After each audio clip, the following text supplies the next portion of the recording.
My name is Adeline Stocking Foot. Welcome to my home. This is my home. Isn't it lovely? I've lived here since 1879. What good company I keep here under these great whispering oaks. Lilacs perfume the air in spring, and birds and wildfowl fly overhead, not as many as there used to be. Well, when I first come here, this was called the Melrose Burying Ground, and in 1881 there was a committee keeping things in order. 5 years later, they decided to turn a flock of sheep loose to keep down the brush. Have you ever heard of anything so silly? Well, now they tell me it's called Oak Hill Cemetery. Is that right? Oh, yes. Oh, okay. And they tell me further that Melrose is full of nothing but Germans. Is that right? No. No? No? Not all Germans? There's other people besides Germans. Well, you know, you won't find a lot of Germans here, not my generation anyway, because we all come from out east. We were Yankees. We come from places like New York and Pennsylvania and Maine and New Hampshire. So now I want you to meet some of my neighbors. Mr. Salfinger, what time is it, please? It is 2:48 p.m. precisely. Good afternoon. I'm John J. Salfinger, and I'm the watchmaker here in Melrose. I was born in Pennsylvania in 1847, joined the Union Army at age 18. I survived 5 terrible bloody battles in the war between the states. Then I moved around the country a bit and learned the watchmaker's trade. I came to Melrose in the fall of 1885. My last shop was on 5th Avenue. They tell me there's a credit union there now, whatever that is. Have anything to do with the Union Army? No. Well, I had an important job. I was the watch inspector for the Great Northern Railway. If the trains were to run on time, and 25 or more trains a day passed through town, every day, the employees' watches had to run perfectly, and I took care that they did. By the way, I don't recall hearing any trains for quite some time. Why is that? It's a walking trail. There's no more trains. No. It's a walking trail, and you call that progress. So. Well, I did one other thing that I'm proud of. In 1908, I took this book and I wrote down the names and addresses, so to speak, of everyone living here. They tell me they still use my book to this day. I had a grand funeral. I was the last surviving Civil War veteran in town. My coffin was pulled by 4 horses, followed by a color guard with the colors draped in mourning. Then came the town band, Spanish, American, and World War I veterans, followed by the ladies of the GAR, the American Legion, and a firing squad. I remember it well. It was June 24th, 1926, at 10:35 a.m. sharp.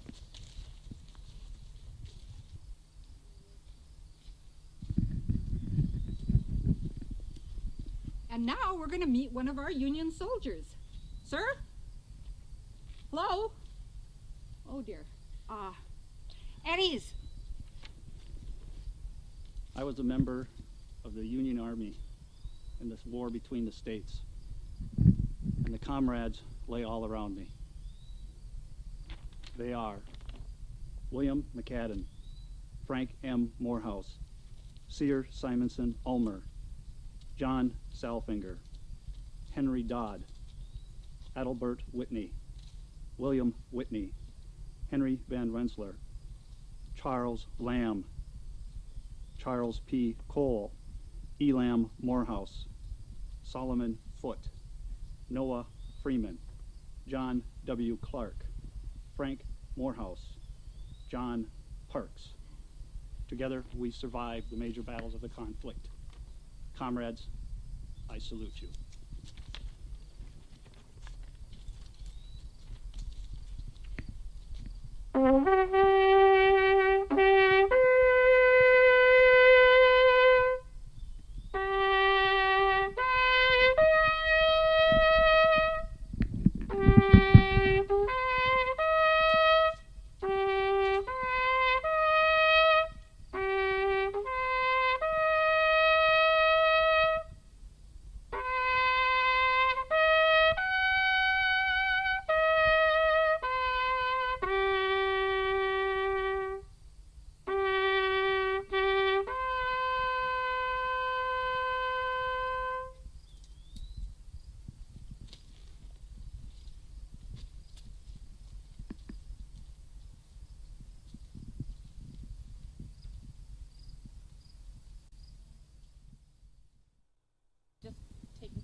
And now we're going to pay a visit to the doctor. Well, hi, Adeline. Say, you're looking a little peaked there. Can I check your pulse? Get off. I'm well past that, as you should know. Ladies and gentlemen, Dr. Joseph Campbell, physician of this community. Well, hi. Thank you. Thanks for coming out here today. Sherry, so nice to see you. Did you ever know that I delivered your grandmother? Yes. Oh, what a cute, pretty baby she was. And Donnie, I wanted to tell you about your great-grandparents. Oh, they had a terrible winter in 78. 1878, you know. Your great-grandfather, I had to take out his tonsils. Did it on his kitchen table. Took more than just a little shine to get him to work with us on that. And your great-grandmother, worst case of pneumonia I ever saw. Took every mustard seed pack I could find in the area in order to pull her through that. Oh, but she made it just fine. Enough now. I'm supposed to tell everybody a little bit about me. That's what Adeline said. Well, I'll tell you, I was born in 1852 in Brooklyn, New York. And that's where I did all my schooling. Shortly after I got my medical degree, I took ill myself. Someone told me that my best chance of getting better was that if I'd moved to Minnesota to the northern pine woods. Something about that scent of pine was supposed to make me really feel good. Well, fortuitously, my uncle owned a lumber camp there. He told me I could be his surgeon and his general medical officer. But the only thing I got good at the time I was up there was twiddling my thumbs. You know, those big lumberjacks, they just never get sick. So in 1875, I came down here to Melrose to start my medical practice. But I did more than that while I was here. I was the first mayor of this town, you know. Yep, indeed I was. And then I became the postmaster. In 1 year, I was the State Republican Electoral Committee chairman.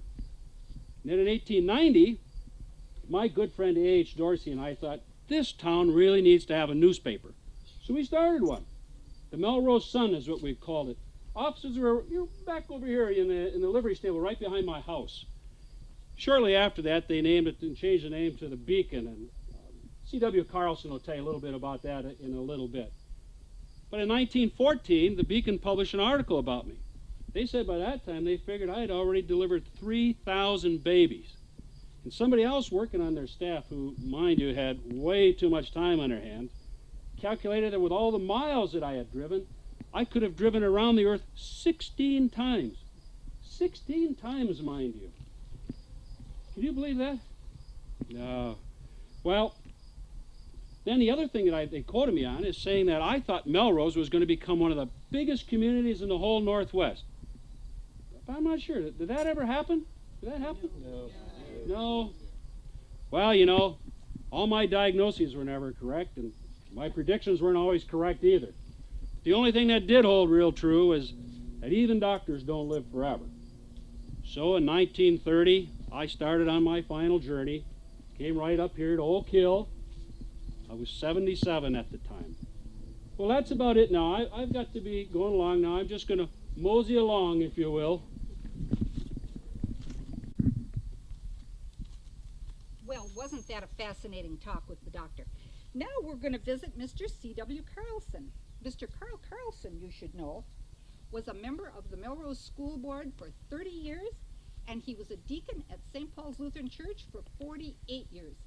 He was a postmaster, and he served on the draft board, and he was a fireman, and he played cornet in the city band. Mr. Carlson, is there any news? Oh, yes, it's all right here, Adelaide. But stuff of historical interest, however, nothing really worth stopping the presses for. No. I believe Dr. Campbell told you that he founded the Melrose Beacon, and he's quite right, but he retired from that position in order to continue his medical practices in 1897. There were any number of people that managed the paper after that until my wife and I, Charlotte's my wife, until she came with me here from Gibbon, Minnesota, where we took over the paper. Our offices were on 3rd Street. Yes, I remember them. They were dark and dusty, filthy, and cold. They would get so cold in the winter that sometimes, well, we'd have to put the rollers up against the stove in order to make sure the presses worked properly. But we soldiered on and printed the news, told stories of the area, till World War I. That got a little interesting. You see, all the pages in the paper had to be set by hand at that time. Every single page had to put down every single letter. Well, when World War I came along, there was a labor shortage. Several people went off to the war, and we had to send the entire paper copy and all down to Minneapolis, or it was set and printed, and Then we hoped it came back in time on the train for delivery. We got the news out, however. Now, in 1954, I sold the paper to my son, Pick, and his wife, Lucy. They're buried next to me here. And my son, Lloyd, is right here. Poor lad, he never really had a chance in life. He was on a ship that went down off the Philippines in 1944. Was caught in a typhoon. And now I'd like you to meet Mr. William B. Whitney. Mr. Whitney? He's a little hard of hearing. He's 93. Mr. Whitney? Oh, yes, yeah. Oh, what, is that you, Adeline? Yes. Oh, wow, how nice of you to stop to see me. Come and talk to the people, Mr. Whitney. Well, that would be a pleasure. I like to talk to people. Good evening, ladies and gentlemen. I'm so happy to see you all here today. I'm one of the veterans from the Civil War that was you heard the name read a little while ago in the list of veterans buried here. My name is William. My mama called me Willie. My friends called me Billy. My soldier buddies called me Billy Buckshot. I volunteered to serve in the Union Army when I was 18 years old. And I served with many other Minnesota boys in many of the serious and important battles in that tragic Civil War. I was wounded in the Battle of Fredericksburg and hospitalized for approximately 6 weeks, but then was able to return to my unit. In 1865, my friend Eddie, that's Edmund Clark, and I attended the second inauguration ceremonies for Abraham Lincoln in Washington. You're going to hear more about Edwin Clark a little later on in this program. His cousin William also lives out here in our cemetery.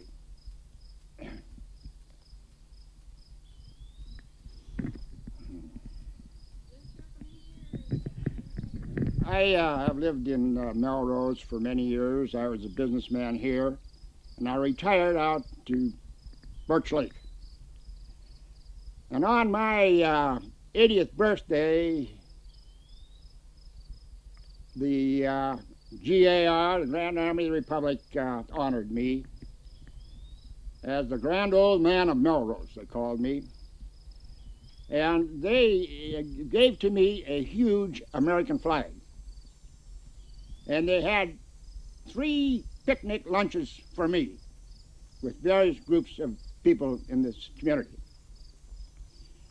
And I felt, of course, very privileged to be honored in this manner. And lo and behold, I lived another 13 years. And then I died, and I had one of those wonderful, grand funerals, like Mr. Selfinger described a few minutes ago. The beautiful black horses with their silver buckles and black harnesses, and I remember that so well that day. Actually, the church services were, there was a little frame church on Riverside Avenue, right across from where Mr. Tomasic lives, right across from Mr. Tomasic's house. There was a church, and that's where this ceremony was.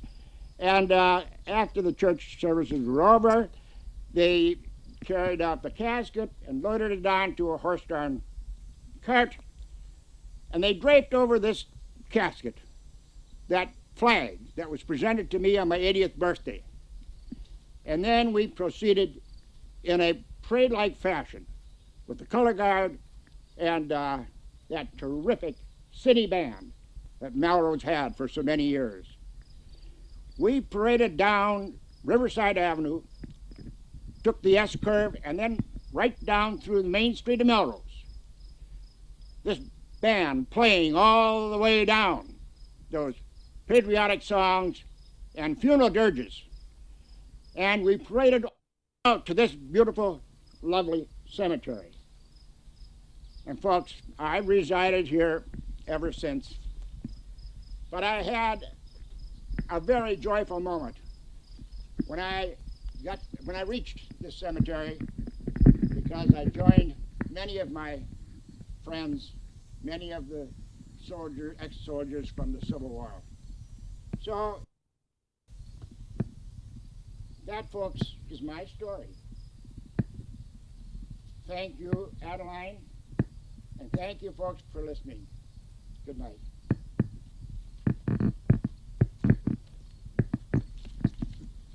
Thank you, Mr. Whitney.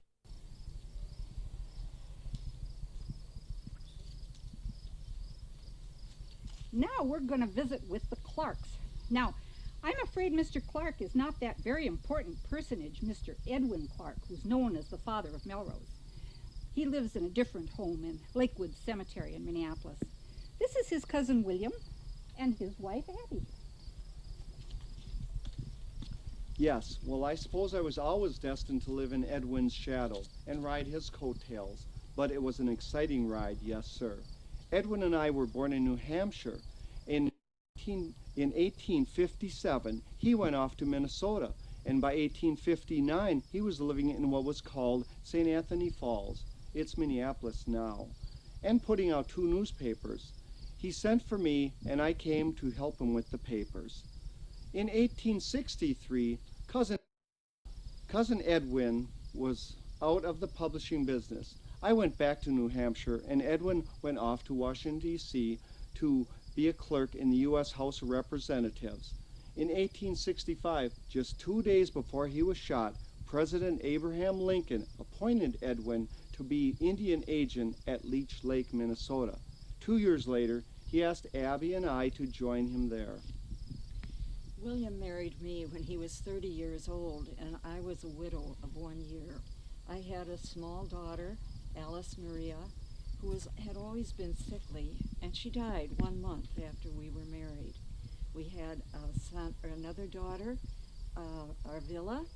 Arvilla lived to be 14 years old. She died young as well. And we also had a son, William, who was only an infant when we left to go up to Leech Lake.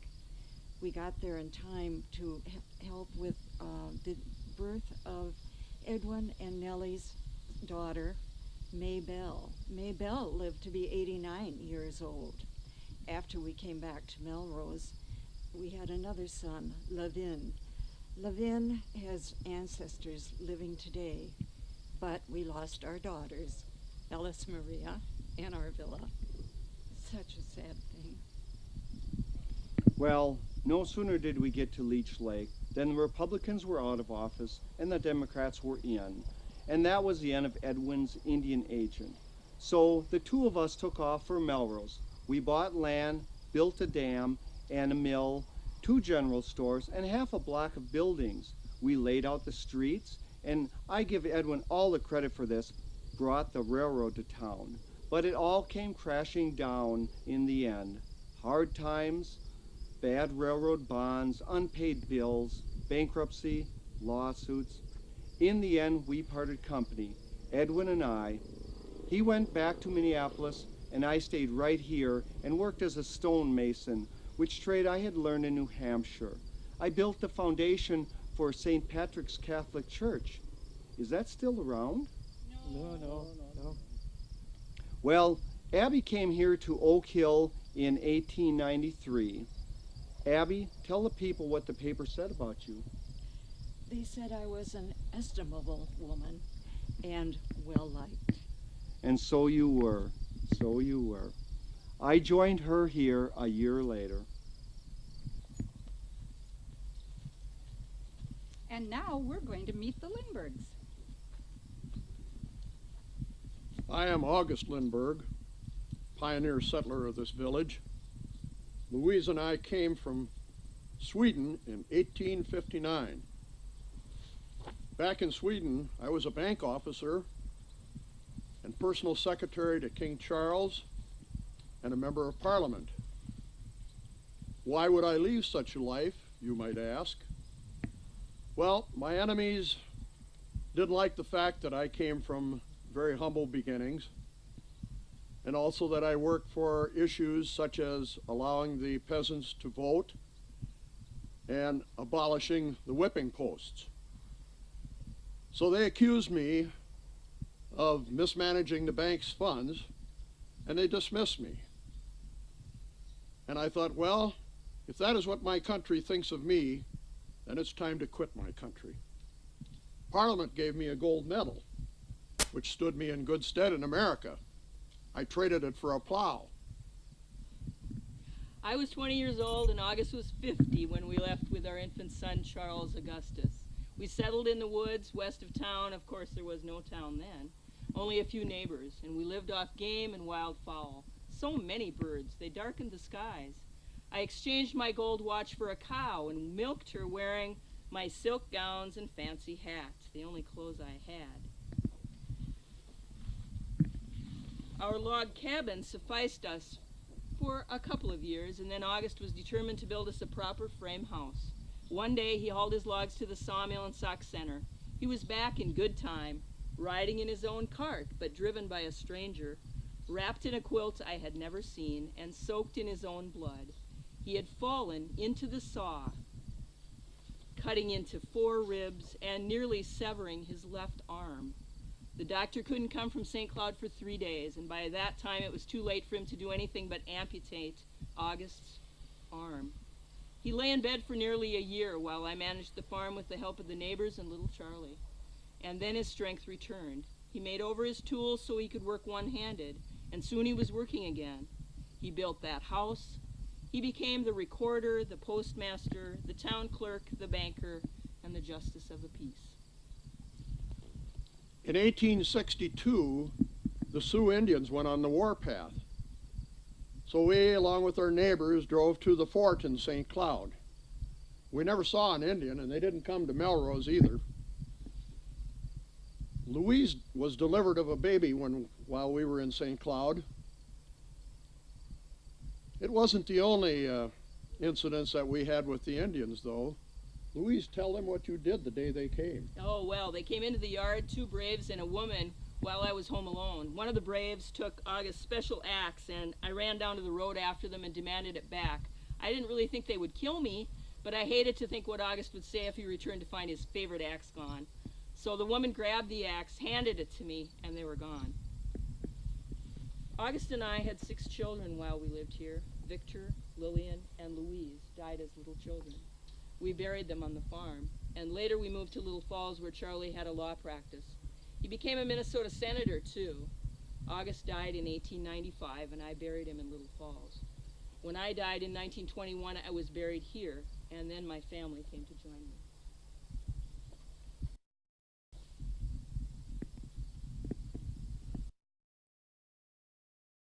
They tell me my grandson, Charles Jr., flew all the way across the Atlantic Ocean in an airplane. I've never seen one. Louise says she has. Well, wouldn't that have been a grand way for us to come to this country, except on that creaky ship? Thank you.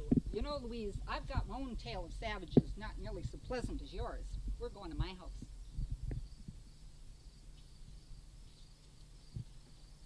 Solomon, I'm home. Come out, talk to people. This is my husband, Solomon Foote.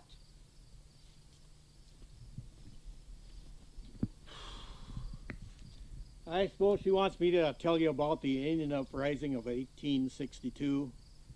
Well, we're from Canada, Ojai County. That's by Wilmer. In fact, there's a lake by Wilmer named after me. It's called Foot Lake, but that's another story. About the Indian Uprising. The Indians and we did a lot of shooting and trapping together, and I didn't think they'd harm me. But then one day, a rider came, hell-bent for leather, and he said the Indians were shooting people. So I persuaded my wife, Adeline, and our 6 kids that we had to leave. So I gathered them up, and we head off for Meeker County. Well, we traveled until nighttime. We came to a farmhouse, and that's where we set up for the night, and I had to watch out for the Indians. So I said, well, I'm going to take the first watch. So I went outside and I leaned against the fence post. And I had this dark hat on and this dark coat, and I didn't figure they could see me in the dark night. There was no moon. But I could hear them rustling out there in the woods, so I knew they were there. And so I took my watch and just looked around a little bit. And later in the night, they started shooting at me. So I fired back, and the shooting got heavy. We traded fire. So I hightailed it back in the house, and I had Adeline reload the rifles for me, and we fired out the window. And well, by morning, I'd already been shot twice. And Adeline, here comes Dawn. Adeline grabbed my gun and she started firing out the window and she chased them off. She actually chased them off. But I was wounded twice. I was hit in the hip. That was bleeding pretty bad, and she got me up on the bed. And I was bleeding, like I said, pretty bad. And she wanted to stay with me, but I persuaded her that I can't travel and she's going to die if she stays here, and so are the kids. So she took the kids and she hid off for Forest City. And at Forest City, there was a fort there. And I later learned that she'd wandered around for 2 days before she finally found it. And then she sent an army surgeon and a detachment of troops to bring me back. And they found me and they bandaged me up, and by golly, they took me back. And it was 2 years later that I actually joined Hatch's cavalry. But we didn't fight the Rebs in the Civil War. We fought Indians. Well, after that, 2 years actually after that, I fought in the war, we came to Melrose. And we ran a hotel. And I was a butcher, and I was a postmaster. And then Adeline, she ups and died. And this is her grave right here. She was buried in 1879, and this is the first tombstone here at Oak Hill, which was the burying grounds at that time. And then I remarried Julia over there, and her husband had been killed by Indians previously, and I was with her until 1886, and then she left me, and my kids were all living out in California, so I thought I'd best go live with them. I was getting on to 70 years old. So I went via the Dakotas and got to California.